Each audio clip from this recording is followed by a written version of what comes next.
Thinking of new dreams.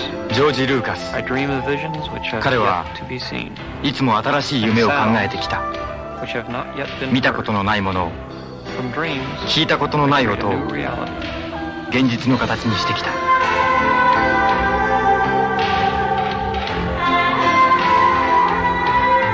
In this universe, new dreams and new friends. この宇宙は新しい夢と仲間でいっぱいだ Panasonic, always new dreams, wonderful friends. パナソニックいつも新しい夢素晴らしい仲間 Panasonic, Itsumo, something. God, I love that slow jam song like so much. Like every time I hear it, like the more often I hear it now, I'm just like da na na da na na, and just everyone's just clapping. No, it's live to it every time. I really do think that's what it looks like when you die. Yes, everyone's you just walked out along the field, and then there's an Ewok, and then there's a stormtrooper, and then there's George Lucas. Bunch of Imperial guards. Yeah. Yeah, I mean, that's probably what I'm going to see when I die. If we're honest. Homo Solari. Yes. The light of the Eldar shines upon you. Oh man! Wonderful. Thank you so much for joining us for episode 84 of the Dork Forces podcast. Fucking phenomenal. We were just talking about earlier how theoretically for number 100, it would be after New Year's. So like kind of going into 2025. So hopefully we'll have to plan something extra special for everybody for that. Yeah, hopefully. And then no sort of like huge apocalyptic event is going to happen this time. Because it always seems to be like at least something, you know, like each year everyone says or that some sort of tabloid is like, oh, this is going to be the year.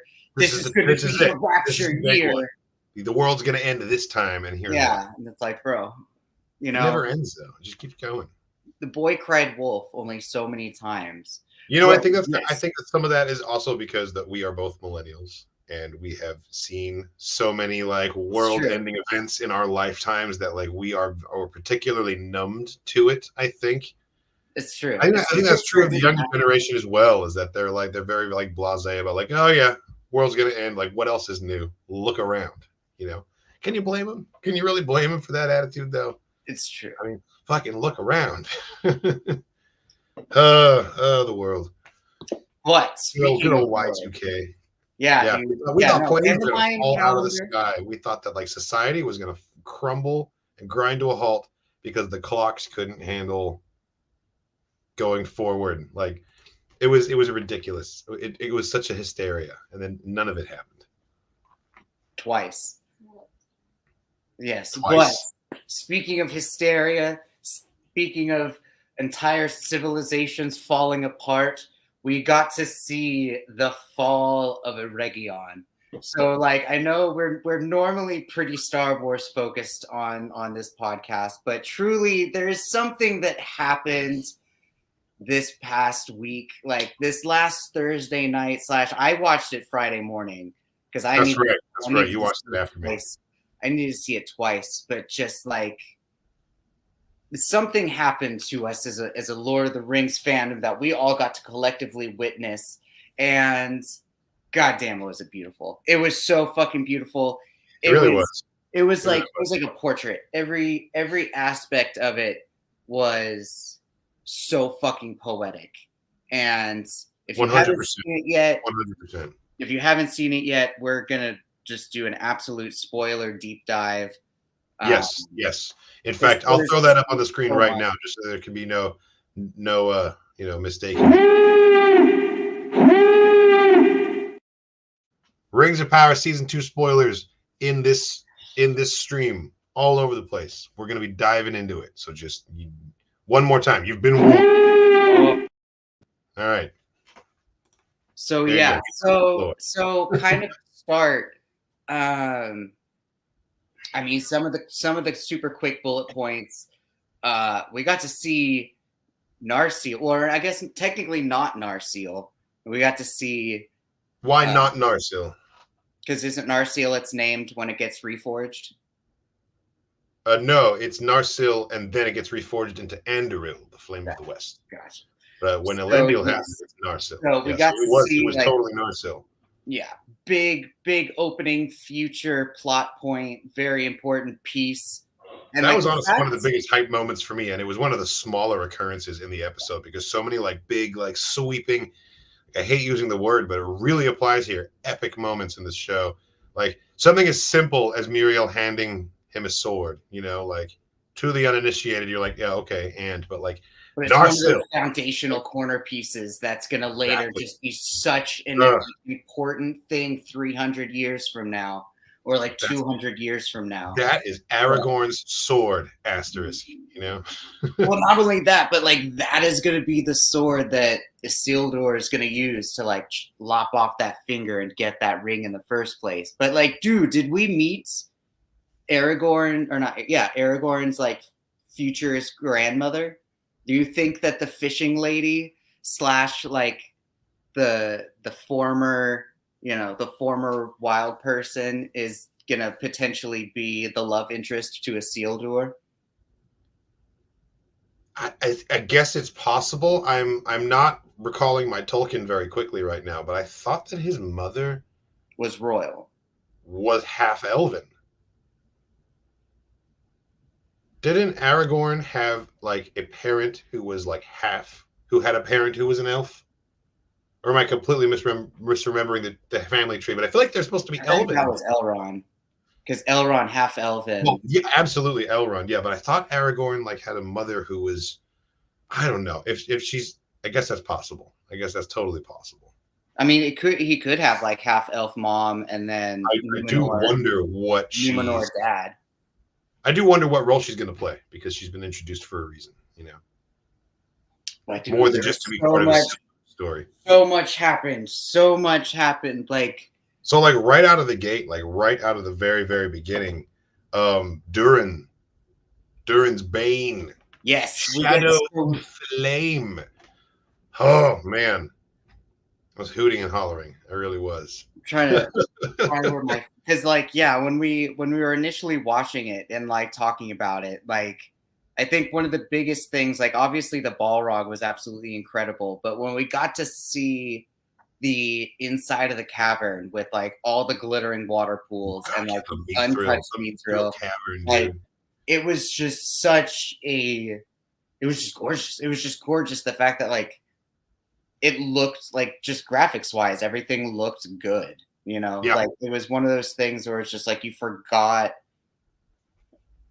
who and what you were watching for a minute. And I feel like the season finale really kind of gave us a couple moments like that. We were just oh shit, this is actual cinema, it really we're watching a cinema. Supported you, in a way that I don't think the season 1 achieved it quite as fully, but it did. You felt transported during the you're in Middle Earth, you're really in the experience. I would love to see the finale on a big screen, in the theater. I feel just some of the visuals that they laid out for us in that episode, I feel needed to have been seen on a big screen. But going back to Durin and yes, the Mithril Cave was absolutely gorgeous, but what an ending. What an ending. What a performance. What a performance. Oh my God, dude, this actor's so good. And it really gets lost under the prosthetics of it all and the beard and the nose and everything. But what a hell of a performance. Both him and his son, both the Durins were fantastic actors.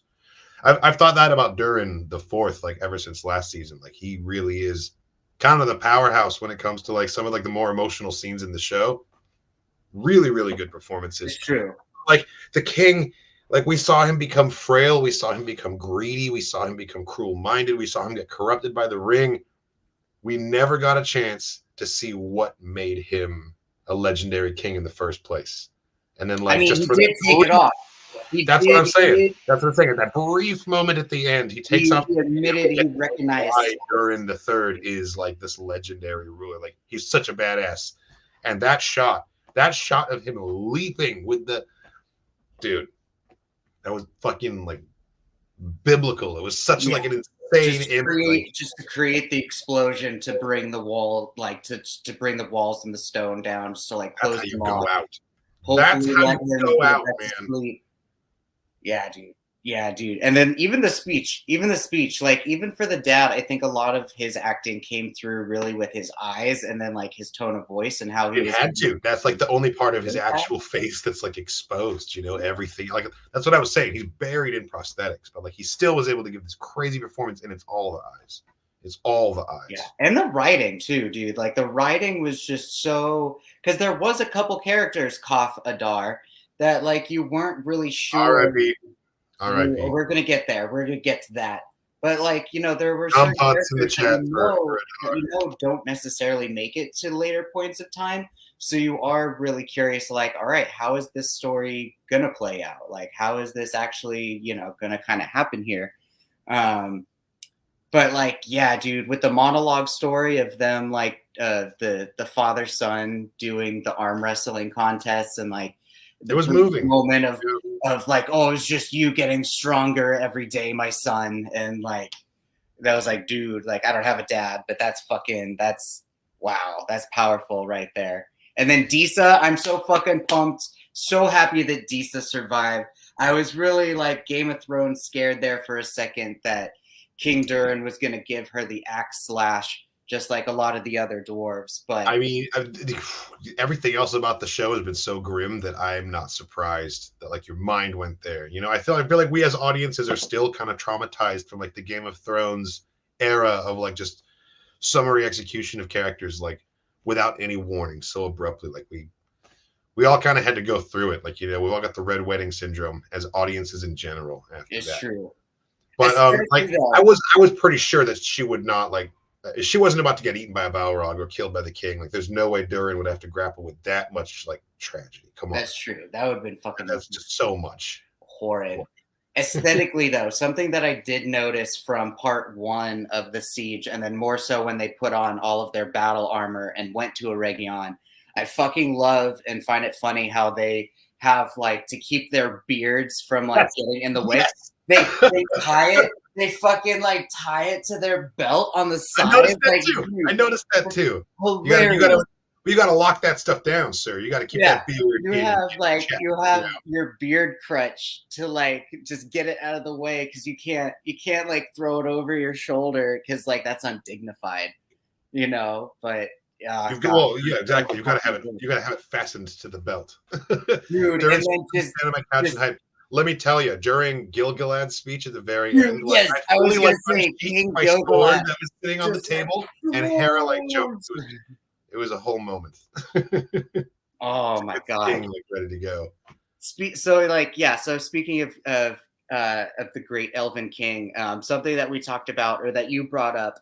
So you think that the safety grove that they found themselves in, you think that's going to be the future plot of Rivendell? That's what I think. Area of Rivendell. Imladris, yeah. They gave us a clue. They gave us in the episode. They said that they have taken them to a valley, like about leagues north of Khazad-dûm, which is where Rivendell is. If you look at the Middle Earth map, and also just look at it, just visually look at it, like the waterfalls and like the valley. Like you can just picture where the building sits. You know, the safety. So I think Exactly. You're backing me up. I think it absolutely is Imladris. It's totally Rivendell. That's going to be so cool to see it under construction potentially next season, unless there's like a major time jump, because this story spans like thousands of years. I'm thinking there's probably, you know. That's so hard to say, right? Like, If there'll be a time jump? Ooh, if there's going to be a time jump or not, because it's like he has the rings for the human kings now. Like he has almost everything that he needs like to win. But like, dude, the fight choreography, oh my god, fucking fantastic. God, shout out to our boy, not a Legion, that's the place. Elondir for surviving part 1. I thought Arendir, I thought he was toast, man. Bro. I thought that Adar killed him in episode 7. Like they really made a meal of it and everything, and then he was like just showing up, seemingly okay. Like he healed. I can't take issues. I don't know how that happened. Yeah, he used some of the healing skills that Bronwyn taught him. That's a sad thought. He had the blessings of the Entwives still. He has future obligations to the forest, because we know, because that piece of shit Numenorian, the son of the fucking guild leader. Right. Dude, his little offhanded comment of like, oh, they're just trees. It should be no problem for you to cut down some trees if you want us to give you food and supplies. That they're really laying it on thick, man. The hubris of Numenor is going to absolutely be their undoing, and they're really giving us a good show of like why to hate Numenorians as a group. Like there's some good ones, but like, man, they really like bring about their own downfall in so many ways. Dude, I'm just waiting for their Atlantis moment. Like there's so far nothing. Same. They did that super early. Expected them to kill Celebrimbor very early. Dude, he went out like such a champ. He went out. Yeah, he did. Almost as hard as Boromir, I would say, if not harder, because he got fucking impaled and then put up against the wall while still dealing with the heavy like arrows in him. The way he was torturing him with those arrows, like getting flicked and pricked. And Boromir is an absolute all-timer. Gaslighting motherfucker. The gaslighting motherfucker who's like literally just standing there with bow and arrow, shoots him, and is just like, look what you've done to yourself. Seriously. Like it's brought it to such an insane level of gaslighting. And the crazy part is how effective it was, and then it worked. Also, leave him nothing.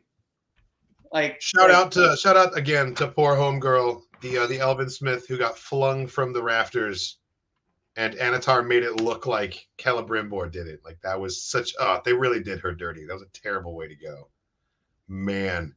One thing that I thought was weird though, the fucking Sauron actor. Yeah, he did great. He did great. You could tell he was having a great time. Oh my god. There are some scenes where like the shape shifting, when like he was actually that like full tier, like, okay, I'm gonna infiltrate Gladriel's mind during our sword fight, and I'm just that was hilarious. The fact that he was like, wait, I know what'll throw her off her game. I'll become all like sexy again. And it worked. Like totally give her pause. She was like, oh, hang on a second. Like, like she was pulling like the Larry David gift, like weighing it out. Yeah, man. And then that scene was a lot of fun. And also shout out to the actress too, because when he became like evil Galadriel, she got to play like Sauron as her. So like, I bet that was really fun for her to have too. Yeah, but going back to Celebrimbor, because I wanted to say something else about that, is that it was such a like a moving scene, and it felt very much like a victory, even though he died. In that, like, I don't know, there was so much Obi-Wan there. So it's like, if you strike me down, I'll become more powerful than you could possibly. It's true. Oh, he totally did. He totally said that. He was like, he threatened him. He was like, I will nurse you back to health and like kill you again, motherfucker. Dude, that was so fucked up. Forever. Bro, and no, Celebrimbor once again is like, my willpower is stronger than yours, you Dark Lord bastard. And he just pissed him off enough. Like, he knew he was quick to anger, and he pissed him off enough to get him impaled. Like, it's so much. Like, no, I'm gonna die in my own terms. I'm gonna make you kill me right now. Yeah, like it was very powerful. It was very powerful, and like he totally reclaimed his agency in the moment of being tortured. And like, Celebrimbor was legendary. And I forget the actor's name, but that actor who played Celebrimbor should get an Emmy for that performance. Like he was, especially after like the last 2 episodes alone, man. After chopping his own thumb off, being starved, beaten, lied to. Like I saw a hilarious TikTok of like, you know, someone sipping tea and just like, or it's like Celebrimbor standing on his balcony, just like fucking off, not caring, while like the siege is going on and everyone's just crying and dying underneath him and everything. Pretty much. It's Pretty like, much. So rough.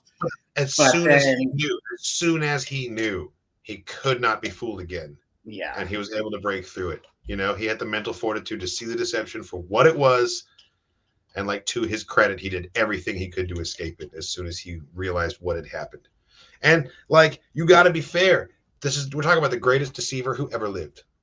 Like, bar none. Literally like a god of deception, or like a demigod of deception. Like that's purely like his one and only like goal. And the fact that Celebrimbor was also like, you probably don't even like, you've been so focused on trying to like, you know, make other people unhappy, you don't even know how to make yourself happy anymore, sort of a deal. Or just like, yeah, there's he did so much. He did such a good job making Sauron this complicated guy who like has feelings and has regrets and feels things and yet is not redeemable. He is just straight evil. Like that's such a fascinating, compelling thing to watch happen. And like, it's like pain and suffering are the only ways he knows how to express himself. And so that scene where he like stabs Galadriel with Morgoth's crown, you know, okay, like, it's a fight and it's combat, but there was something that was so like intimate about the way that he did it. It's like, this is how he shows her that he does love her, is by making her hurt, because that's the only way he knows how to like. Well, okay, so about that.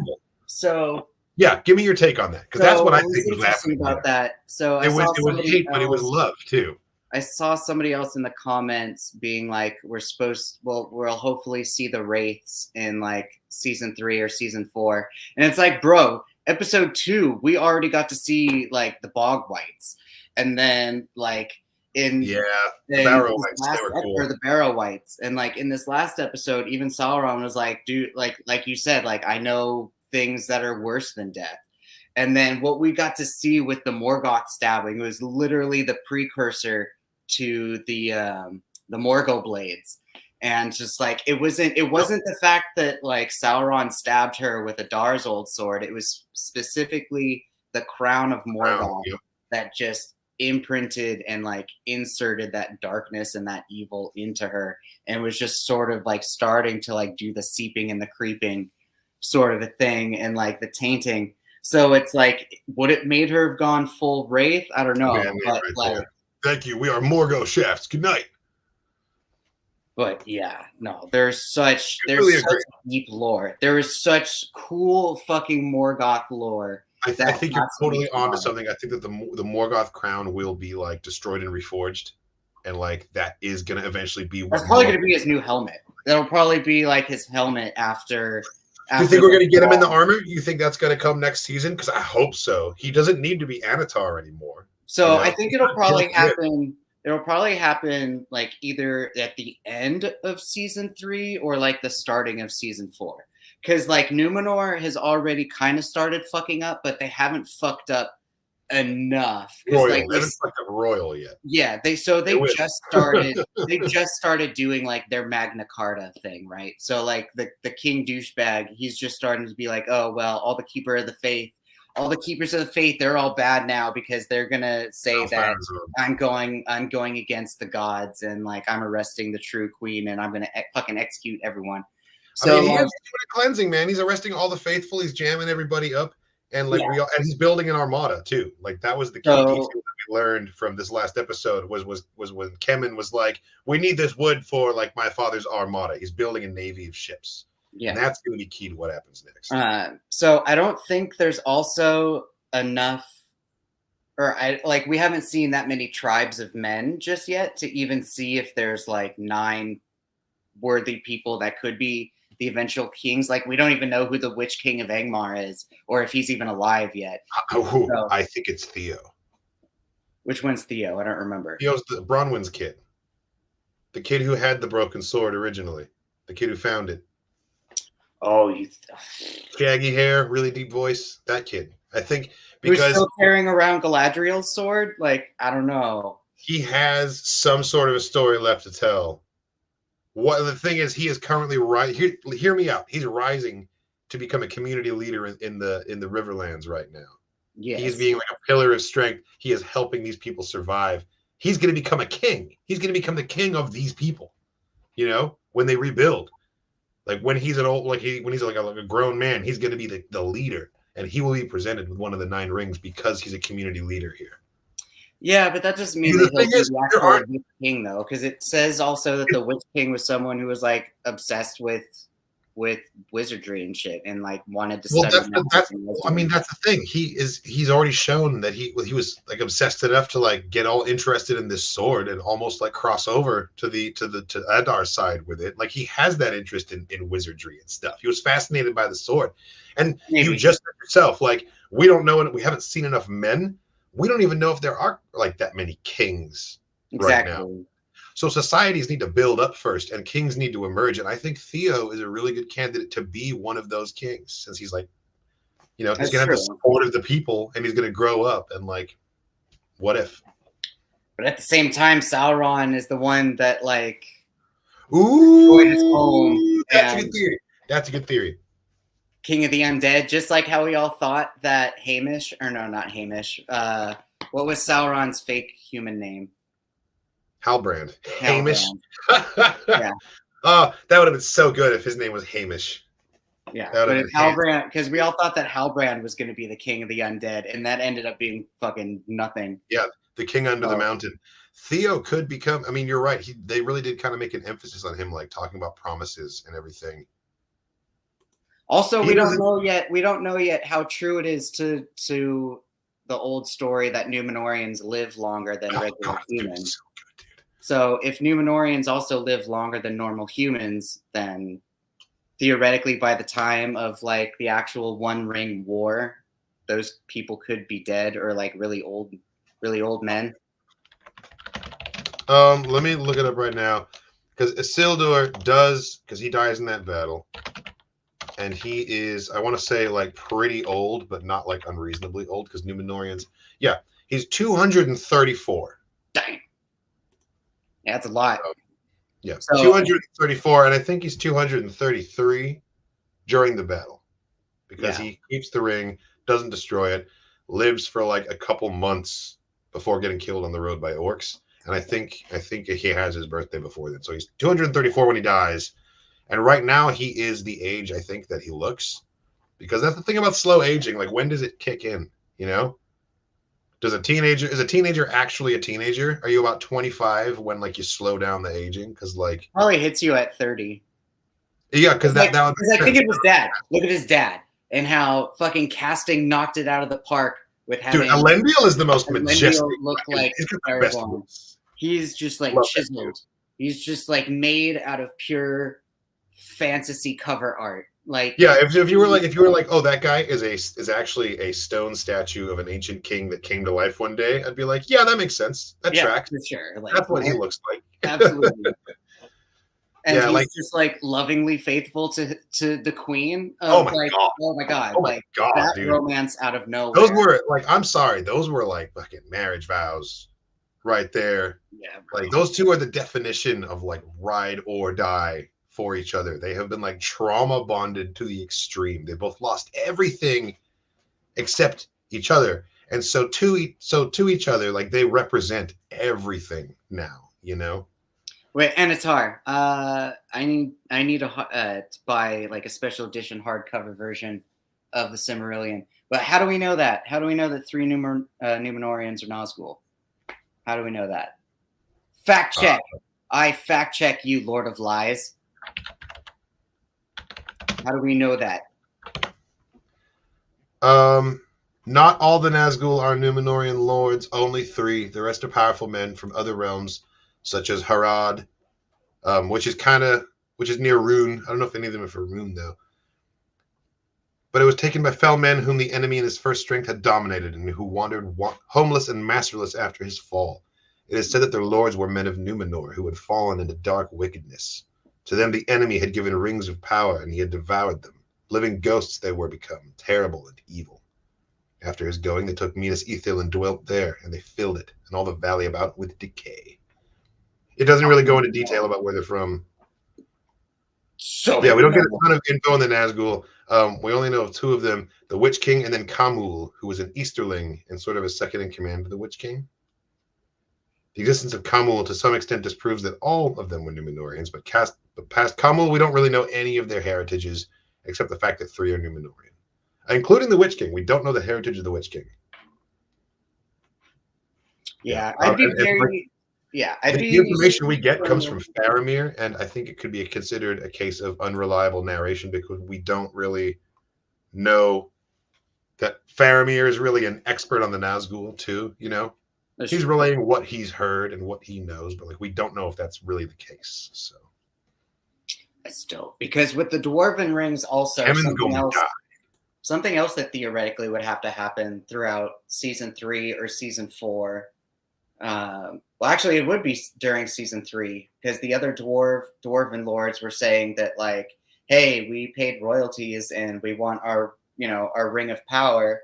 And now, during the 4th is like, well, I don't want to wear this fucking cursed ass ring. It's like we could try to give them their treasure back if they wanted, if we wanted to.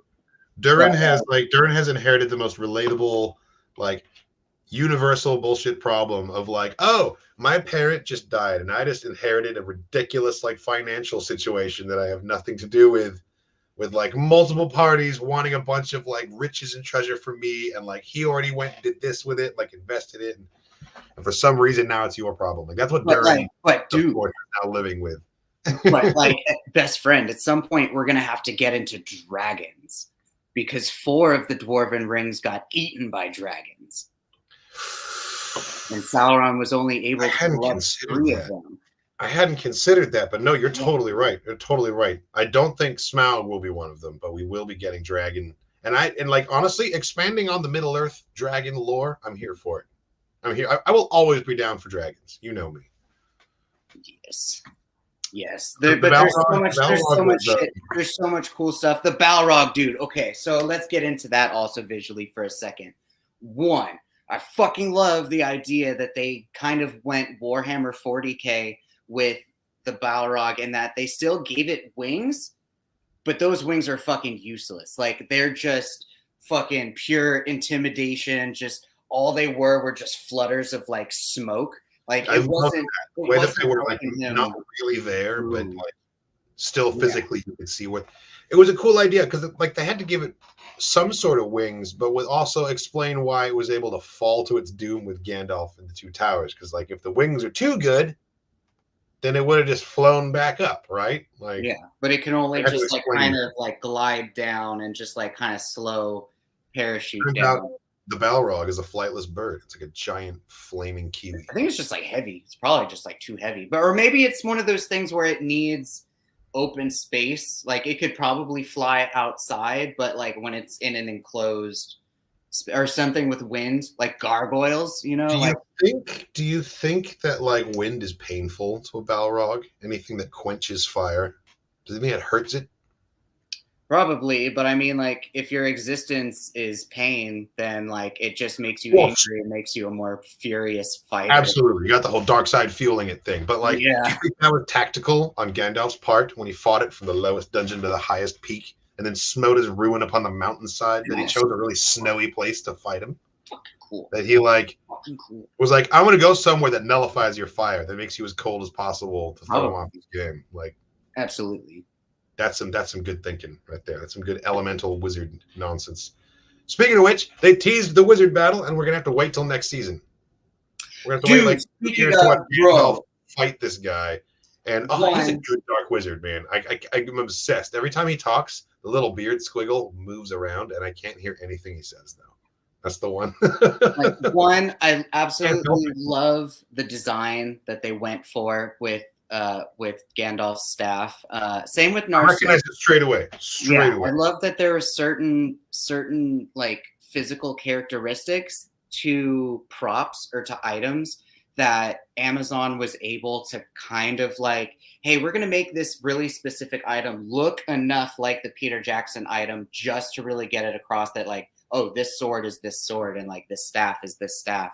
Because it looks really, I love how it has like kind of the flaming like pie cone shape that it does in like The Hobbit. And so it just shows that like Gandalf's staff changes shape over time. And it looks as similar to Gandalf's staff as that actor looks to Ian McKellen. You know, it's close enough that you know exactly what you're looking at, even though it's a little bit different. That's the way that I see it, and that's the way that I view adaptations and multiple actors playing the same character. Is like before Peter Jackson's Lord of the Rings came out, like we just had a cartoon, and Gandalf was blue. Yeah, we had Ralph Bakshi's cartoon. My I was obsessed with like what does Middle Earth look like, you know? I wanted to compare what artists had drawn to like my mental image when I'm reading the books. And so I would look at how like Alan Lee does Bilbo and how he draws Gandalf, and then also how John Howe draws those same characters. And like that's just how I view adaptations. It's just the same thing, just drawn by a different artist, you know? And so when I look at Gandalf and Rings of Power, I see Ian McKellen drawn by a different artist, you know? Absolutely. Like there's no difference there for me. And the staff is the same way. It's a little bit different, but it's just that same staff drawn by a different artist, you know? That's just how I view it. Dude, yeah. So I am curious if the Dark Wizard is so two things about him. Like, because he said that there's 5 of us. Like, he counted us as in like him saying that he is also one of the 5 wizards. So I wonder if he's supposedly like one of the blues. Saruman said too. If like one of the blues that just like went astray, or like if this one is gonna eventually become like Saruman the White, and like Gandalf is just gonna have to fight him, kill him, and like not really know who he is, and then he's gonna come back as Saruman the White. If he's not one of the blues, is he allowed to not wear blue? Is that legal? I don't know. Like, I have no idea who this Dark Wizard of the East is supposed to be. But like theoretically to the story, I mean, the fact that he was part of Tom Bombadil's kind of riddle of like choosing friendship over power, like fucking brilliant. Absolutely fucking cool. Absolutely here for it. Bombadil, no notes. He was absolutely perfect. Fucking absolutely brilliant. I think we saw a little bit more of Bombadil than like I was kind of expecting, and the fact that didn't even see him again. Yeah, I thought that he had already given his lesson and that he was just gonna like be gone. We actually ended with him, like we're singing the song, you know. It was fucking great. The halflings, we don't know. We might see the halflings again. That was weird. Why did Nori and Gandalf have to part ways? Like Poppy went off to live with Merrimack and the Stewards, you know, and I'm very happy for her because she finally gets to have people, you know, because that's what she's been lacking this whole time, and it's been. I think that's what Nori's doing too. But Nori didn't leave with them. Nori went off on her own solitary third direction. Oh, really? But like she never really declared what her destination or objective was. And so when Gandalf is like, "Your path is taking you that way, and my path is," it's like she's never established a path of any kind. Why can't you guys just travel separately next season? And it makes me wonder if like there's like they want the actors to do different things next season, you know, and so they want to split up their storylines. Yeah, it seems like she was going with them, but they did not leave in the same direction, and she waited like a really long time too, and she said goodbye to Poppy before Poppy left with Merrimack. So it's confusing. Maybe Nori does go to live with the Stewards. Maybe that is what happens. But like, it really seemed like she was leaving on her own, and that was weird to me. Maybe I just didn't. There was a lot going on. I was pretty hyped up. There was a lot going on. Oh man! Like, I had already laughed, cried, and yelled at the screen by that time. Oh man, there were certain parts during the Region Siege where I had to like pause it because I wasn't sure. Like, oh man, how much left of the episode do we have? Like, there's so many things I want to get to. And like an hour and 15 minutes. They gave us an hour and 15 minutes of that, man. But it was so good. Even so, like, dude, even Elrond's actor. So like, because we'll get to Adar. Don't you fucking fret, chat. I see some of you just like, bro, we're gonna get to Adar. Oh, are we? But like, dude, shout out to Elrond's actor, because like I know he did great. He got a lot of shit when season 1 came. I mean, a lot of the actors got a lot of shit when season 1 came out, but like I don't know, the realness that the actor is able to give to the layers of stress that Elrond is feeling, because it's like he gets. There was a whole lot of like agonized staring this season. Like, yeah, it was a difference between seeing like artisan Elrond to Commander Elrond, and like actually seeing Elrond's hair down and like seeing fucking dirt and blood on his face the majority of the time. And him, I love that line when Adar tried to talk shit to him about it too, and he was like, "Are you going to come here and fight me, or are you just going to go write a little poem about it?" And Elrond's like, "You've never seen me do either. Like, it doesn't matter which one I choose. I will kick your ass at it." And that was kind of directed at the audience too. He's like telling us, like, "You've never seen me fight. You haven't seen me do this." And he did not disappoint. He did not disappoint. Oh, it's so fucking glorious. But yeah, dude, even more glorious, just like the joy on Gil-galad's face when he saw the dwarves, and just like I love that. Yes. What a mensch there is that even after everything, he still made good on his promise. All over my Twitter feed was just like, what is he so excited about? Like, picture this face. Tell me something you're this excited for. It's like, nuggets! Just like chicken nuggies. Like, he gave us one of the best reaction shots. That's freeze frame. Yeah, man. And the fact that he got to stay alive, like, I'm so fucking pumped that like all of them just like, dude, when we had all the elves together like that, to the fucking end, man. But dude, when the elves were all together gathered like that for the first time, Gil-galad, Elrond, Arondir is there. Like, it really felt like that was like the little Avengers moment of the season too. Like, we finally got all of our main players in the same place at the same time. And speaking of Eregion, I thought that the elvish Eregion armor was super cool. The way it was that would really gold, and it kind of like had like forest floor kind of pattern to it. It looked like leaves, and really, really cool armor sets. I doubt we're going to be seeing them again because that's all part of the Eregion organization, and it's gone now. So we'll be seeing something new in Rivendell. But God, I can't wait. The burning of the book scene, the orcs burning the scrolls, and like all of Celebrimbor's like just life work, and just laughing while they were fucking doing it. Fucking metaphor, dude. Fucking absolutely rough. Fucking metaphors. But dude, the biggest metaphor, the biggest drink pour out, the biggest fucking standing ovation, our Lord Father Adar. Our Lord Father Adar, who, and we can't talk about him without talking about that fucking piece of shit orc. Glug was doing the best he could. Fucking bro. Do not say bad things about Glug. He was doing the best he could. He was trying to protect his orc wife and his little orkling baby. He made a bad call, okay? He made a bad killed the only person that wanted to give them equal rights and a place to live. Yeah, he did. He really fucked the ward on this one, man. The stupid fucking George Lucas. Oh, it's like poetry. It rhymes. He didn't know any better, man. He didn't know any better. The fucking shanking and the pincushion. No, the writing was on the wall. The writing was on the wall. After he got healed-ish, after he was able to put on Galadriel's ring and watch all of Morgoth's taint come off of him, like, that sounds weird. That's a very strange phrasing. But like, just like he was like, it's been 1,000 years since I've looked like this, and I don't even remember what my name was.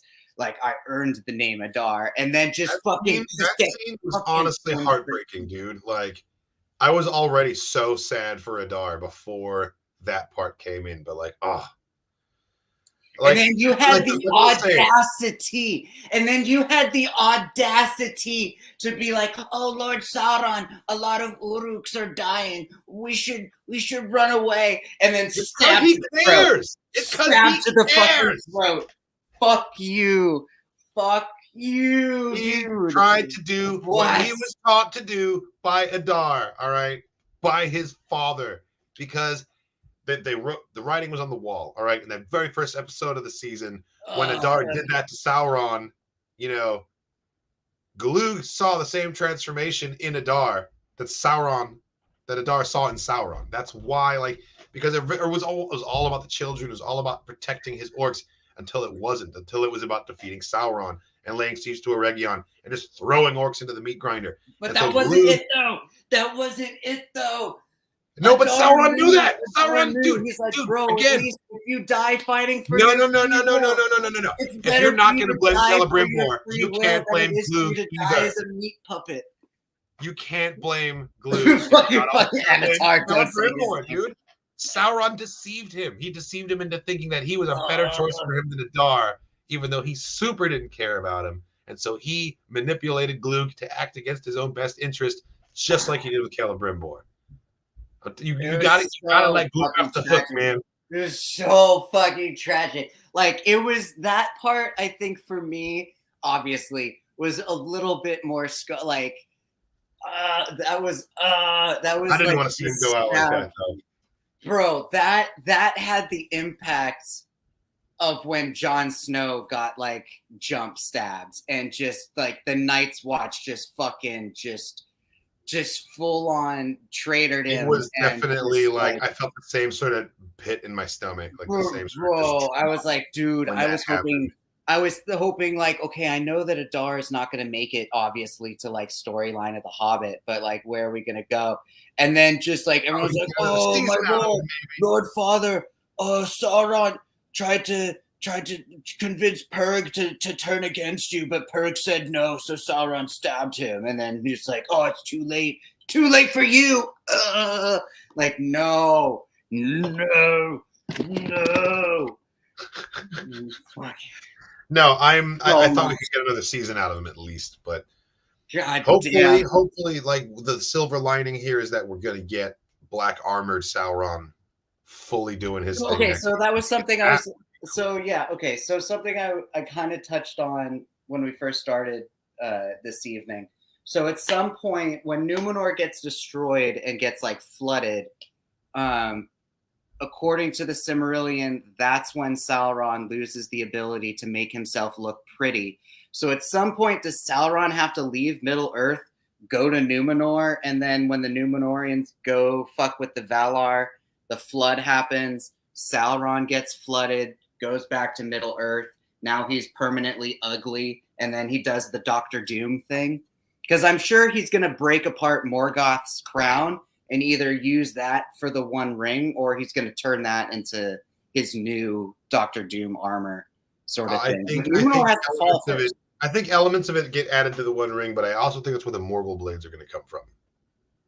Oh, it's from the Morgoth crown? Okay, I can see that. That's my theory. That's what I was saying earlier, but I don't know that for sure. Well, I mean, that would make sense, right? Because there's 3 main spikes, right? So if each spike were a dagger, one of the 3... Dude, because there's 3 Numenorian kings, 3 Numenorian Nazgul. So if each spike is a Morgul blade. Exactly. That's what I'm saying, man. No, Rings of Power absolutely found its footing in the second season and just melted my face. And I honestly, I think I'm going to rewatch it pretty soon here, honestly. Usually, like when I finish watching a season of TV, I like to give it a beat and then revisit it later on down the road. But this one, like, there were moments in that I have to rewatch. Like, and I have to like watch again, knowing how the whole thing ends. It's also totally a different experience watching a show when you're doing a reaction video versus like chilling out on the couch eating Cheetos. Yeah. That's how I want it. Okay, so Homo Solari, I fucking see you absolutely using because like they made a point. They've made a very strong point to emphasize like him looking down, holding that jewel encrusted hammer of like, all right, well, shit. Galadriel jumped off the thing. He does have the 9 rings, but like, what is he gonna do now? Like, all of Celebrimbor's papers got fucking toasted, so he's gonna have to start from scratch-ish. So, but yeah, no. I've always thought, and I mean this in the most like complimentary way, but that shot in the prologue of the Fellowship of the Ring of Sauron standing in his armor by Mount Doom. Oh, in the mouth of it, like in the forging moment when he's all like, "Aha!" standing there and then showing the ring. He looks like such a goddamn like Beetleborgs villain. Like the armor is so all encompassing, and there's so intricate. Also, it's very French. It's very Spanish. It's very like what a workshop just like put their whole. It's just this evil painting come to life. Yeah, they really put their fucking they really put their whole gusto into that shit. But and then just like this slight pieces of tattered robes. Well, I mean, like it's always been kind of like an internet discussion / internet debate between like design wise between the Dark Lord Sauron, the Mouth of Sauron, and Final Battle Witch King of Angmar with like the crown and the mace. Like visually, like which of those 3 were the more badass? And like it's kind of funny that like Witch King and the Mouth seemingly like visually are a little bit cooler than the Dark Lord himself. Let's throw that in the chat. Tell us, everyone respond. Witch King, Mouth of Sauron, or Sauron himself? Who had the best look? I want to hear from everybody. For me personally, I'm going to go with the Witch King of Angmar. I've always loved that helmet. And just like simple black robes with armored helmet, armored gauntlets, and a big ass mace. That's a vibe right there. It's like armored legs too. Like, oh, not to mention he's got flaming sword. We didn't get to see it. We never got to see it. We never got to see him use it, but we know he can do it. But the tabletop game also has him fucking doing it in his mini. Also, it's a point. It's a fucking point. But yeah, dude. And then Droid Herder's making a very valid point here. Slimy slithering worm form. Okay, that was another hilarious fucking tweet. I think because I reposted it too. There was also like, how funny is it that Galadriel's OCD? It was like the tweet was like, how funny is it that for centuries Galadriel and her OCD is trying to hunt down the remnants of Sauron, and he's just this wheezing bag of worm guts, just barely fucking hanging on, just this moving sludge. Yeah, what would have happened if you found him during that time period? Where the fuck? Where is he? Like, yeah. I have to give the Mouth all the props. Used to give the Mouth any credit? Well, I mean, okay, he wasn't a cutscene. He wasn't a deleted scene. You didn't really get to see him except for the extended edition. So that's true. Not everyone got the luxury of getting to see what the Mouth of Sauron. The Mouth of Sauron is played by Bruce Spence, who was an absolute legend. But you can Zorander from Legend of the Seeker. He's the train man in the Matrix. He's been in a ton of stuff. How the Witch King of Angmar is getting so much immediate love in the chat. That's because the Witch King is the best. It is the best. Sauron's got a cool helmet, but I'm sorry, I cannot see myself wearing that and being able to like breathe. No, not at all. Witch King's helmet, that makes sense to me. I feel like I can see myself as the Witch King. I couldn't. It's like Sauron. I can't wrap my head around being Sauron. That's too much, true. You know. But he's super creepy. I remember watching the appendices for the extended edition, and originally they played with different things for the mouth, including having the mouth be sideways. Like he had a vertical mouth that like to open sideways. And for the Mouth of Sauron, or for the Witch King? For the Mouth of Sauron, and they just couldn't handle it. It was too weird.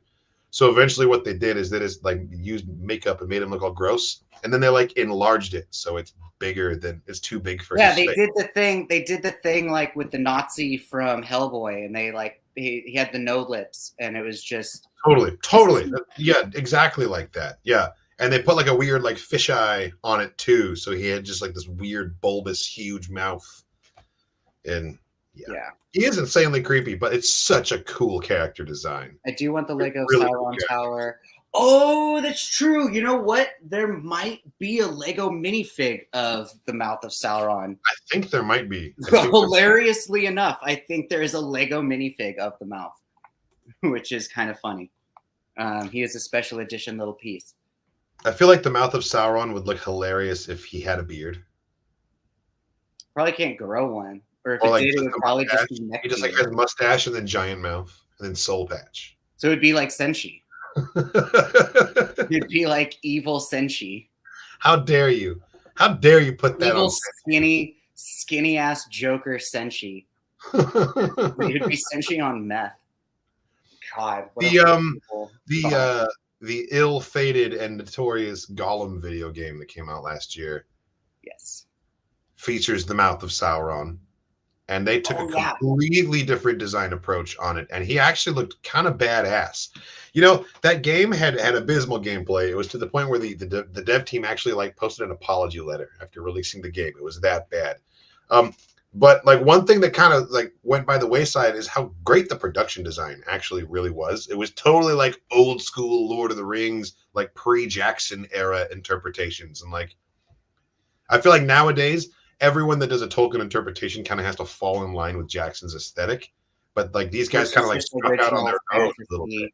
That's true, because Tolkien even himself, even like with Jackson's aesthetic is really good, but yeah, like before Jackson, there was so much like art, like I was saying, like John Howe and Alan Lee and like Hildebrandt, Naismith, like all of them, and they were like so vibrant and colorful and like different interpretations.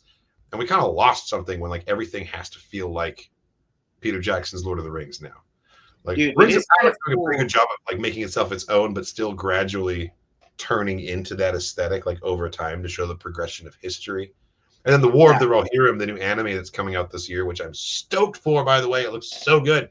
But it also looks just like Peter Jackson's Lord of the Rings, stylized and done with animation. But the Gollum is dared to be different. Actually redesigned everything. Yeah. It was like the elves looked super 80s-tastic. They had like ridiculous hair. But the Mouth of Sauron had this cool, like armored, like mantle that like sat on his shoulders that had teeth. It was decorated by actual teeth, like all over it, and it was just like uncomfortable and terrifying. And it was a very, very, very different idea.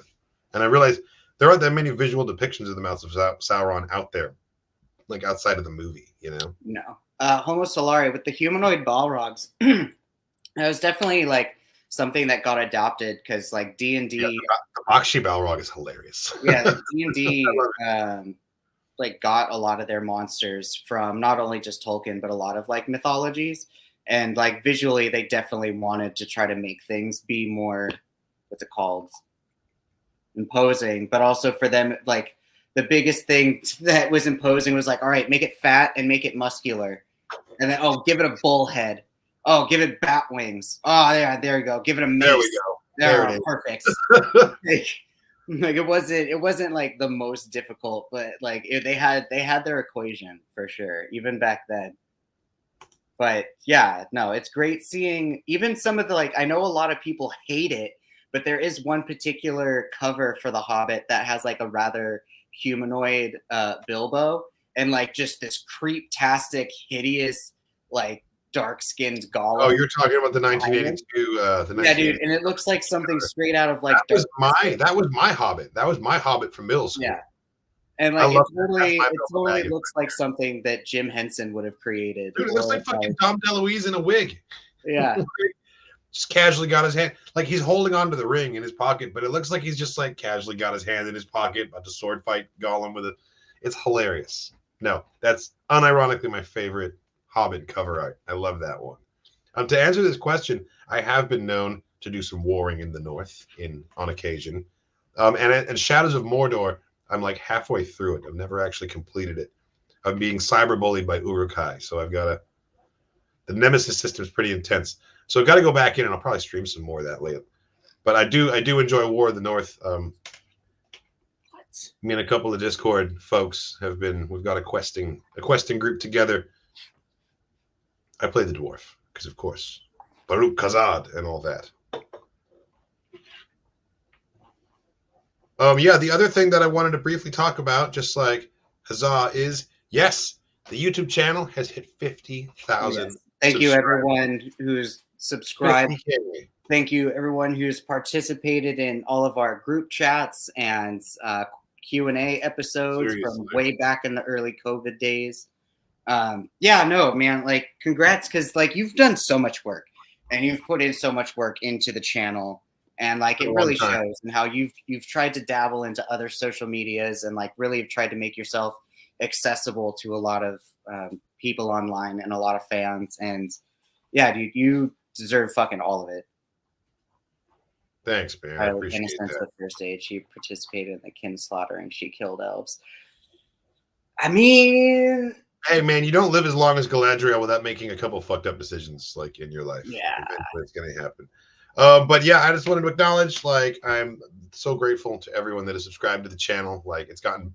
I started this as a hobby. It was like a little side project, and it's gotten bigger than I ever really thought that it was, or expected it to get. So here's to 50,000, and on to the next 50K.